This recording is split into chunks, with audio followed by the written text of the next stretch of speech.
Fellow Kenyans, I want to make it official today and to say that Kenya is already in its third wave. There was the first wave, the second wave, which was around November, but as we had predicted in the Ministry of Health, come the month of March, we may begin to see some surge upwards.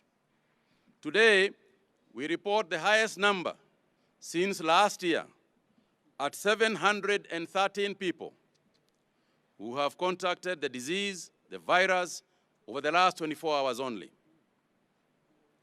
This is out of a sample size of some 5,230, but even as we increase the sample size to a minimum of 7,000, having received the necessary reagents, the sheer number itself tells you the whole story.